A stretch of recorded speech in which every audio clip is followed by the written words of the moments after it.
Birmingham بڑی تعداد میں مسلم آبادی رکھنے والا مشہور برطانوی شہر ہے جو آج کل ایک کیس کے فیصلے کی وجہ سے برطانیہ بھر کی توجہ کا مرکز بنا ہوا ہے۔ یہاں مسلم اکثریتی آبادی کی مناسبت سے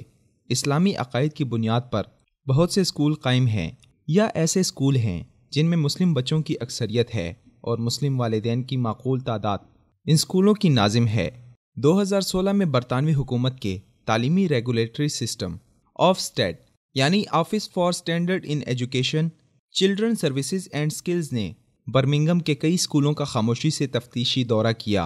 اور الہجرہ نامی ایک اسکول کے خلاف یہ مقدمہ دائر کیا کہ یہاں جنس کی بنیاد پر بچوں اور بچیوں کے کلاس رومز، راہداریاں، اسکول کلبز، اسباق، عادی تعطیل اور تعلیمی دورے الگ الگ ہیں اور یہ علیحدگی ان بچوں اور بچیوں کو برطانوی زندگی کی باغ دوڑ میں شمولیت کے لیے تیار نہیں کرے گی۔ آفسٹیڈ نے دعویٰ کیا کہ اسکول نے 9 سال کے طلباء و طالبات کو الگ کر کے ایکویلٹی ایکٹ یعنی مساوات کے قانون کی خلاف ورزی کی ہے۔ تب عدالت کا فیصلہ الہجرہ اسکول کے حق میں آیا جس میں کہا گیا کہ 2010 کے ایکویلٹی ایکٹ کے تحت جنس کی بنیاد پر بچوں بچیوں کی اسکول میں علیحدگی غیر قانونی نہیں، مگر آفسٹیڈ کے چیف انسپکٹر امانڈا اسپیل مین نے یہ بیان دیا کہ اسکولوں میں اس قسم کی جنسی علیحدگی برطانوی روایات کو ترقی دینے کی راہ میں رکاوٹ ہے اور اس فیصلے کے خلاف اپیل دائر کر دی۔ کورٹ آف اپیل کے ججوں نے اس عمل کو خلاف قانون قرار دیا اور 13 اکتوبر 2017 کو اپیل کا یہ فیصلہ سنایا۔ الہجرہ اسکول میں جنس کی بنیاد پر علیحدگی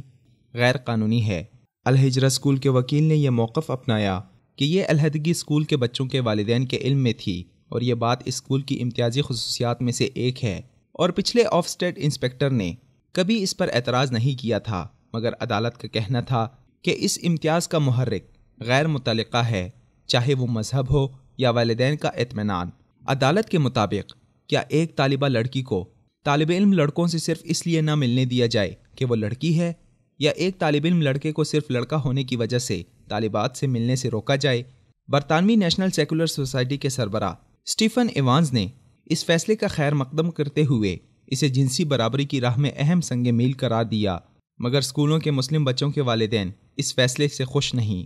ان کا کہنا ہے کہ وہ الہجرہ اسکول کی اس پالیسی کی حمایت کرتے ہیں اور اسلامی اسکولوں میں لڑکوں اور لڑکیوں کو الگ الگ ہی پڑھنا چاہیے۔ ان کا کہنا تھا کہ انہوں نے اپنی اولاد کی تعلیم کے لیے اپنی مرضی سے ایسے اسکولوں کو ترجیح دی ہے اور وہ اسے امتیاز نہیں سمجھتے۔ برطانیہ کے مزید 25 اسکولوں میں الہجرہ اسکول جیسے قواعد و ضوابط لاگو ہیں اور کئی اسلامی اسکولوں میں 5 سال کے بچوں بچیوں کو الگ الگ تعلیم دی جاتی ہے اور یہاں کھیل کے میدان تک مشترک نہیں ہیں۔ اب اس فیصلے کے بعد یہ اسلامی اسکول بچوں اور بچیوں کو الگ الگ نہیں کر سکیں گے اور اپنی پالیسیوں پر نظر ثانی کریں گے، جس کا انہیں عدالت کی طرف سے وقت دیا گیا ہے، مگر اس فیصلے نے برطانوی معاشرے میں پنپتی اس چپقلش کو ظاہر کر دیا ہے جو اسلام اور مغربی تہذیب کے درمیان جاری ہے اور وقت کے ساتھ ساتھ شدت اختیار کرتی جا رہی ہے۔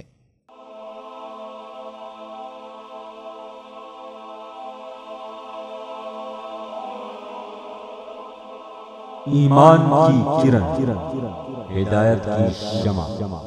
وصال اردو۔